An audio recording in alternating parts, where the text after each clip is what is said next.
This is one of the saddest chapters in American history. Let me just say this.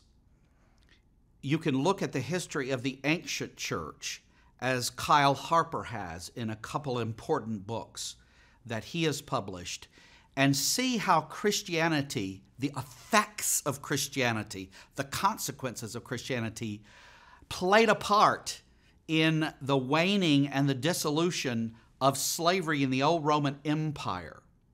And so the fact that Christians had played that part in the dissolution of a slavery that was not racially based, that was not marked chiefly, as it was in the American context, by race, is very sad. It's one of the great tragic notes in all of church history that in the 1500s, when African slavery came into view and came to such prominence, that the church in all of its quarters, though it had criticisms of the institution and particularly of the slave trade, did not take a kind of clear stand against it. Now, it is the case that in 1818, the PCUSA General Assembly issued a magnificent statement basically condemning slavery, chattel slavery as it existed in America, and calling for its extirpation, calling for the end of slavery.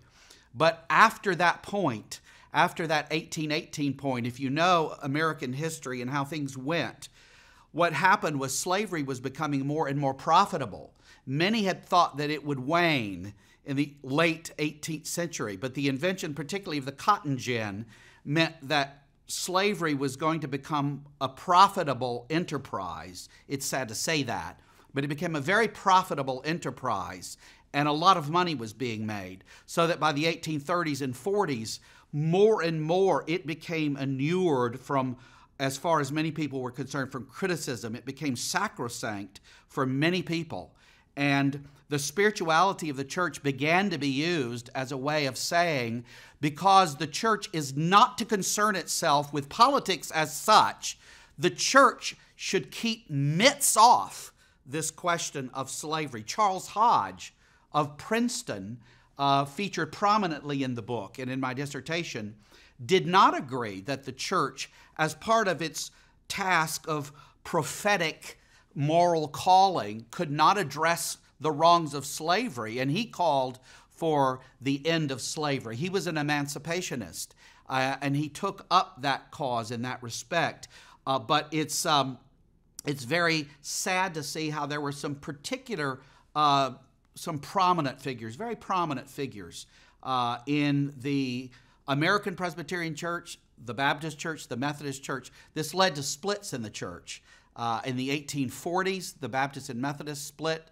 The Presbyterians didn't split till 1861. But among the Presbyterians, this doctrine of the spiritual independency of the church that the Scots had, calling for the church not to be under the state, was used, I think wrongly so. It was mistaken and misused to say the church should not address this issue. The fact of the matter is some of the biggest proponents of slavery in the Southern Presbyterian Church were not shy preaching sermons about slaves obey your masters. So they would address the subject in that manner, but not in the manner that the Covenanters addressed it, which was in terms of 1 Timothy 1:10, which said that man-stealing was contrary to the law of God. And the slavery, certainly chattel slavery, involved man-stealing. And as Charles Hodge said, very frankly, in his work on the unity of the race, we would never have done this were these white men.